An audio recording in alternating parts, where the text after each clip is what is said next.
ಹುಕ್ಕೇರಿ ತಾಲೂಕಿನ ಮನಗುತ್ತಿ ಗ್ರಾಮದಲ್ಲಿ ಕೈಗಾರಿಕಾ ಸ್ಥಾಪನೆಗೆ ರೈತರಿಂದ ತೀವ್ರ ವಿರೋಧ ವ್ಯಕ್ತವಾಗಿದೆ. ಖಾಸಗಿ ಕಂಪನಿಗೆ ಭೂಮಿ ನೀಡಲು ಗ್ರಾಮಸ್ಥರು ಸಂಪೂರ್ಣ ನಿರಾಕರಣೆ ಘೋಷಿಸಿದ್ದಾರೆ. ನಮ್ಮ ಭೂಮಿ ನಮ್ಮ ಹಕ್ಕು, ಮುಂದಿನ ಪೀಳಿಗೆಗಾಗಿ ಕೃಷಿ ಉಳಿಸುತ್ತೇವೆ ಎಂದು ರೈತರು ಏಕಕಂಠದಿಂದ ಘೋಷಣೆ ಕೂಗಿದ್ದಾರೆ. ಯಾವುದೇ ಕಾರಣಕ್ಕೂ ಫಲವತ್ತಾದ ಜಮೀನನ್ನು ಕೈಗಾರಿಕೆಗಳಿಗೆ ಬಿಟ್ಟು ಕೊಡುವುದಿಲ್ಲ ಎಂದು ಸ್ಪಷ್ಟಪಡಿಸಿದ್ದಾರೆ. ಇದಕ್ಕೆ ಹಿನ್ನೆಲೆಯಾಗಿ ಈಗಾಗಲೇ ಕಾರ್ಯನಿರ್ವಹಿಸುತ್ತಿರುವ ಏಕಸ್ ಕಂಪನಿಯ ವಿರುದ್ಧ ರೈತರು ಗಂಭೀರ ಆರೋಪ ಮಾಡಿದ್ದಾರೆ. ಕಂಪನಿಯಿಂದ ಹೊರಬರುವ ಕಲುಷಿತ ನೀರು ಕೃಷಿಗೆ ಹಾನಿ ಮಾಡುತ್ತಿದೆ ಎಂಬ ದೂರು ಕೇಳಿ ಬಂದಿದೆ.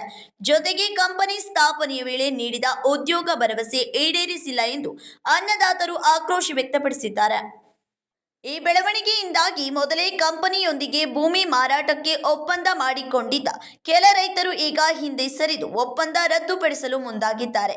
ಯಾವುದೇ ಒತ್ತಡ ಅಥವಾ ಬೆದರಿಕೆಗಳಿಗೆ ಮಣಿಯದೆ ಭೂಮಿ ಉಳಿಸಿಕೊಳ್ಳಲು ಹೋರಾಟ ಮುಂದುವರಿಸುವುದಾಗಿ ರೈತರು ಎಚ್ಚರಿಕೆ ನೀಡಿದ್ದಾರೆ. ಮನಗುತ್ತಿ ಗ್ರಾಮದಲ್ಲಿ ಕೈಗಾರಿಕಾ ಯೋಜನೆಗೆ ರೈತರ ಈ ನಿರ್ಧಾರ ಮುಂದಿನ ದಿನಗಳಲ್ಲಿ ಮತ್ತಷ್ಟು ಚರ್ಚೆಗೆ ಕಾರಣವಾಗುವ ಸಾಧ್ಯತೆ ಇದೆ. ಸ್ವಲ್ಪ ಯಾವುದೋ ಕಂಪ್ನಿಯವರ ಇಲ್ಲಿ ಜಮೀನು ತೊಗೊಳತ್ತಾರ ಗುರ್ತಾದ ಕೂಡಲೇ ನಾವೇನು ಮಾಡಿದ್ವಿ, ಒಂದು ರೈತರ ಹಿಂಗೆ ಜಮೀನು ತೊಗೋಬೇಡ್ರ, ಕಂಪ್ನಿ ಹೆಸರು ಗೊತ್ತಿರಕ್ಕಿಲ್ಲ ನಮಗೆ, ಜಮೀನು ತೊಗೋಬೇಡ್ರ ಅಂತ ಒಂದು ಪ್ರೆಸ್ ಮೀಟ್ ಮಾಡಿದ್ವು. ಮಾಡಿದ ತಕ್ಷಣ ಏನಾತಂದ್ರೆ ರೀ, ನಿನ್ನೆ ಮತ್ತೊಂದು ಪ್ರೆಸ್ ಮೀಟ್ ಮಾಡ್ರೆ ಆಗ ಭಾರತ್ ಪೂಂಚ್ ಕಂಪ್ನಿ ಅನ್ನೋದು ಗುರ್ತಾತು. ಅವ್ರು ಬಂದಿರ್ರಿ, ಅವ್ರು ಬೆಳಗಾವ್ದವ್ರು ಯಾರೋ ಒಬ್ರು ವಾಜ್ ಇರ್ತಾರೆ, ಅವ್ರ ತ್ರೂ ಇಲ್ಲಿ ಕೊಡ್ಸತ್ತಾರು. ಅಂದ ಕೂಡಲೇ ನಿನ್ನೆ ಬೇರೆ ಊರು ಅಂದರೆ ಇಲ್ಲಿ ಕೂಡಿದವ್ರೆಲ್ಲ ರೈತರು ಅದಾರ. ನೀವು ನೋಡ್ಕೋರಿ, ಸ್ಥಾನಿಕ ಇಲ್ಲಿ ಜಮೀನು ಇದ್ದವ್ರ ಪ್ಲಸ್ ಉಳುಮೆ ಮಾಡೋ ರೈತರದವ್ರು. ನಿನ್ನೆ ಬೇರೆ ಅವ್ರನ್ನ ಗೊತ್ತಿಲ್ಲದವ್ರನ್ನ ಕರೆಸಿ ಪ್ರೆಸ್ ಮೀಟ್ ಮಾಡ್ಯಾರ. ನೀವು ನೋಡಿದ್ರಿ ಇಲ್ಲಿವರೆಗೆ ಯಾವುದೇ ಕಂಪ್ನಿ ಮಾಡ್ರ ರೈತರ ಮಾಡಬೇಡ್ರ ಅಂತೇಳಿ ಪ್ರತಿಭಟನೆ ಮಾಡ್ತಾರೆ. ನಿನ್ನೆ ನಾವು ಕಂಪ್ನಿಗೆ ಜಮೀನು ಕೊಡತ್ತವತ್ತ ಪ್ರತಿಭಟನೆ ಮಾಡಿದಾರೆ.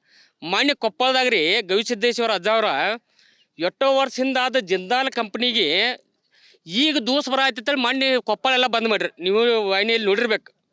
ಹಿಂದೆ ಆದವ್ರು ಈಗ ಬಂದ್ ಮಾಡಕ್ಕೆ ಪ್ರಯತ್ನ ಮಾಡತ್ತಾರ. ಈಗ ಇನ್ನೊಂದ್ರಿ, ಇಲ್ಲಿ ಮಣಗುತ್ತಿದ ಒಂದು 20-22 ಎಕರೆ ಜಮೀನು ಐತಿ.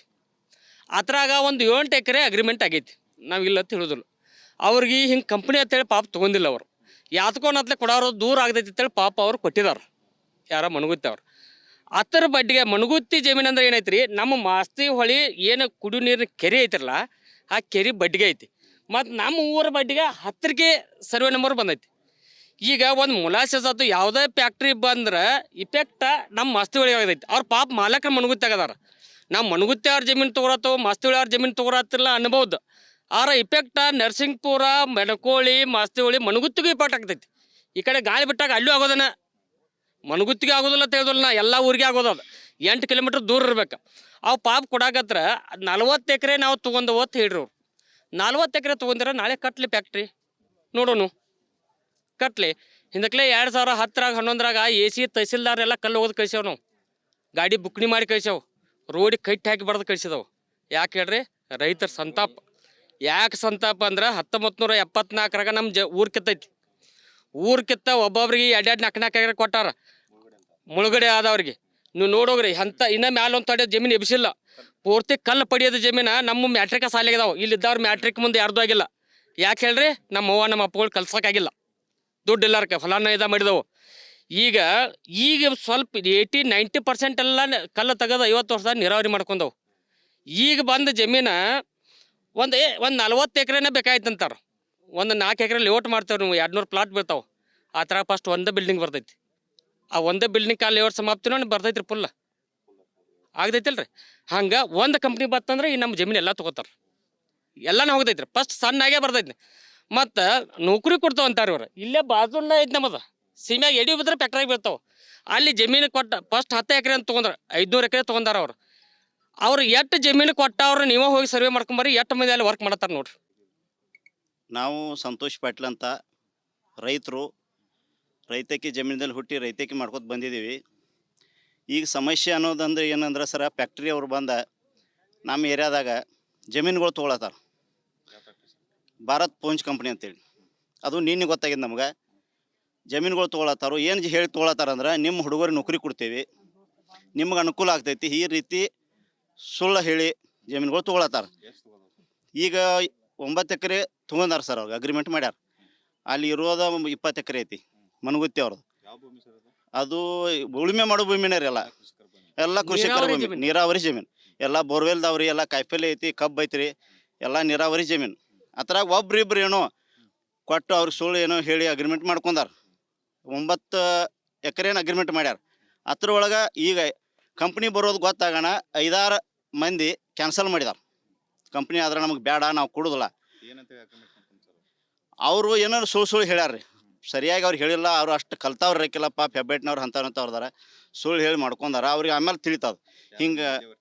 ಮಧ್ಯವರ್ತಿಗಳು ಅವ್ರು ಹಿಂಗೆ ಮಾಡೋಣ, ಅವ್ರಿಗೆ ಆಮೇಲೆ ತಿಳೋಣ, ಅವ್ರು ಕ್ಯಾನ್ಸಲ್ ಮಾಡಿದಾರೆ. ಅದಕ್ಕೆ ಏನಂದಾರ್ರಿ, ನಾವು ಮನೆ ಪ್ರೆಸ್ ಮೀಟ್ ಮಾಡಿ ಕರೆದು ಹೇಳಿದ್ವಿ, ಯಾವುದೇ ರೀತಿ ಕಂಪ್ನಿಗಳು ಕೊಡಂಗಿಲ್ಲ, ಎಲ್ಲ ರೈತರು ಸೇರಿ, ಈಗೇನು ಸೇರಿದಾರ ಎಲ್ಲ ರೈತರು. ಏನು ಹೇಳಿದ್ರು, ಪ್ರೆಸ್ ಮೀಟ್ ಮಾಡಿ ನಾವು ಕಂಪ್ನಿಗಳು ಕೊಡಂಗಿಲ್ಲ ಅಂತ ಹೇಳಿದ್ವು. ಅದಕ್ಕೆ ಅವರ ವಿರುದ್ಧವಾಗಿ ನೀನೊಂದು ಕಂಪ್ನಿ ರೈತರ ವಿರೋಧ ಇರ್ತೈತ್ರೋ ದಲ್ಲಾಳಿಗಳ ವಿರೋಧ ಇರ್ತೈತೋ ನೀವು ತಿಳ್ಕೊಬೇಕ್ರಿ. ಅವ್ರ ನಾವು ಕೊಡಾಕ ಒಪ್ಪಿಗೆ ಐತೆ ಅಂತ ಹೇಳ್ತಾರೆ. 40 ಎಕರೆ ಅಗ್ರಿಮೆಂಟ್ ಆಗೈತೆ ಅಂತ ಹೇಳ್ತಾರೆ. ಅದ್ರಾಗ 9 ಎಕರೆ ಅವ್ರ ಡೀಟೇಲ್ಸ್ ಎಲ್ಲ ತೊಗೊಳ್ರಿ, ಖರೀದಿ ಅಂತ ಹೇಳ್ತಾರೆ. ಮತ್ತು ಖರೀದಂತೂ ಒಂದೂ ಆಗಿಲ್ಲ, ಖರೀದಿ ಅಂತ ಹೇಳ್ತಾಳೆ, ಖರೀದಂತೂ ಒಂದೂ ಆಗಿಲ್ಲ. ಅದಕ್ಕೆ ನೀನೇನು ಹೇಳಿದಾರು, ಗೊಡ್ಡ ಬೆದರಿಕೆ ಹೇಳ್ತಾರಲ್ಲ, ಅಂಜಿಕೆ ಬಿಡ್ತಾರೆ, ಹಳ್ಳ್ಯಾಗ ಅಂತಾರೆ ನೋಡ್ರಿ, ಸುಳ್ಳು ಅಂಜಿಕೆ ಬಿಡೋದು. ಬಾಳೇಶಣ್ಣ ಮಾವನೂರವ್ರಿಗೆ ವೈಯಕ್ತಿಕವಾಗಿ ಮಾತಾಡಿದಾರೆ. ಅದು ಅವ್ರಿಗೆ ಮಾತಾಡಿದ ನಮ್ಮ ಎಲ್ಲ ರೈತರಿಗೆ, ನಮ್ಮ ಎಲ್ಲ ಗ್ರಾಮಕ್ಕೆ ನಾವು ನೋವಾಗೈತಿ. ಏನು ನೋವಾಗೈತಿ ಅಂದ್ರೆ, ಅವ್ರು ಯಾವಾಗೂ ರೈತರ ಪರವಾಗಿರ್ತಾರೆ, ರೈತರ ಪರವಾಗಿ ಮಾತಾಡ್ತಾರೆ. ಅಂಥ ಒಂದು ವ್ಯಕ್ತಿಗೆ ಮಾತಾಡಿದಾರೆ ಅಂದ್ರೆ ನಾವೆಲ್ಲರೂ ಬಾಳೇಶಣ್ಣ ಮಾವನೂರೇನಂತ ತಿಳ್ಕೊಬೇಕು. ನಾವೆಲ್ಲರೂ ಅದಕ್ಕೆ ಸಂಪೂರ್ಣ ಬೆಂಬಲ ಐತಿ. ಅವ್ರು ಎಷ್ಟ ಹೋರಾಟ ಇನ್ನೂ ತಕ ಮಾಡ್ರು 10-15 ವರ್ಷದಿಂದ ಹೋರಾಟ ಮಾಡ್ಕೊತ ಬಂದವರು, ಭಾಳ ಕಷ್ಟದಿಂದ ಬೆಳೆದಾರು. ಅವ್ರಿಗೆಲ್ಲ ಅರ್ಥ ಐತಿ. ರೈತರು ಅವ್ರ ಮನೆಗೆ ಹೋಗಿ ದಿನ ಬಂದು ಕೊಂಡಾತಾರೆ, ನಮ್ಮ ಜಮೀನು ಕೊಡಿಸ್ಬೇಡ್ರಿ, ನಮ್ಮ ಇದನ್ನು ಮಾಡ್ರಿ. ಅವ್ರು ಏನು ಮಾಡ್ಬೇಕ್ರಿ? ಊರಾಗ ಒಬ್ರು ಮುಂದಾಳತ್ತು, ಇವ್ರು ಸರಿಸ್ರಿ, ಎಲ್ಲರೂ ಸರಿತಾರ, ಅವ್ರು ತಲೆಯಾಗಿರ್ಬೇಕು. ಅದು ಯಾವುದೇ ಕಾರಣಕ್ಕೆ ನಡೆಯೋದಿಲ್ಲ, ಕಂಪ್ನಿ ಬರಕ್ಕೆ ಬಿಡೋದಿಲ್ಲ. ಕಂಪ್ನಿಯವರು ನೀವು ಮೊದಲು ವಿಚಾರ ಮಾಡಬೇಕು. ಈ ಏರಿಯಾದಾಗ ಬಂದು ರೈತರ ಆಜು ಬಾಜು ಸಮ್ಮತಿ ಐತಲ್ಲಿ ಕೇಳಬೇಕು. ಅದನ್ನೆಲ್ಲ ಬಿಟ್ಟು ನೀವು ಹವೇಕ್ ನೆತ್ತ, ಬೆಳಗಾವದಾಗ ನೆತ್ತ, ಕಾರ್ ಗಾಡಿ ತಂದ ಏನಾರು ಹೇಳಿ ಮಾಡಿ ಆಶ್ವಾಸನೆಗಳು ಕೊಟ್ಟು ತೊಗೊಳೋದಾದ್ರೆ ನಮ್ಮ ಯಾರ್ದು ರೈತರ ಸಂಪೂರ್ಣವಾದ ಬೆಂಬಲ ಇಲ್ಲ. ಅದಕ್ಕೆ ದಯವಿಟ್ಟು ಇದನ್ನು ಇಲ್ಲೇ ನಿಲ್ಲಿಸಿರ ಭಾಳ ಒಳ್ಳೇದ. ಇದನ್ನು ಮತ್ತೆ ಹಂಗೆ ಮುಂದುವರಿಸಿರ ಅಂದ್ರೆ ಇದು ಉಗ್ರ ಹೋರಾಟಕ್ಕೆ ಬರ್ತೈತಿ. ಎಲ್ಲ ರೈತರು ವಿಷ ತೊಗೊಂಡು ಸಾಯುವಂಥ ಪರಿಸ್ಥಿತಿ ಬರ್ತೈತಿ. ಹಂಗೆ ಬೇರೆ ನಿಮ್ಗೆ ಕಾನೂನದಾಗ ನಿಮ್ಮ ಇತರಾಗ ಕಂಪ್ನಿಯವ್ರಿಗೆ ಏನಾರ ಇದ್ರೆ ರೈತರಿಗೆ ವಿಷ ಕೊಟ್ಟು ನಾವು ಭೂಮಿ ತೊಗೊಳ್ಳೋಂಥ ಅದಿದ್ರೆ ತೊಗೋಬೋದು. ನೀವು ವಿಷ ತೊಗೊಳ್ಳೋದಾರು ನಾವು ಪ್ರೆಸ್ನವ್ರು ಮುಂದೆ ಬಂದು ತೊಗೋತೀವಿ, ನೀವು ನಮ್ಗೆ ವಿಷ ಕೊಟ್ಟು ಮುಂದೆ ಜಮೀನು ತೊಗೊರಿ. ರಾಜಿ ರೇಮಠ್, ಕೆಎಂಎಂ ಕನ್ನಡ ನ್ಯೂಸ್, ಬೆಳಗಾವಿ.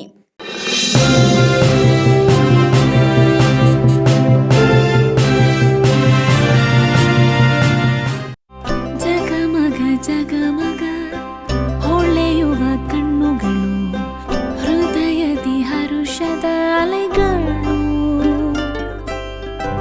ಬಂದಿದೆ ಶುಭಗಳಿಗೆ, ಪ್ರೀತಿಯ ಗಳಿಗೆ, ರೇಷ್ಮೆಯಲ್ಲಿ ಸುತ್ತಿದ ಸ್ವರ್ಣಗಳಿಗೆ. BS Channabasappa and Sons, The Textile Mall, Tilakvadi, Belagavi.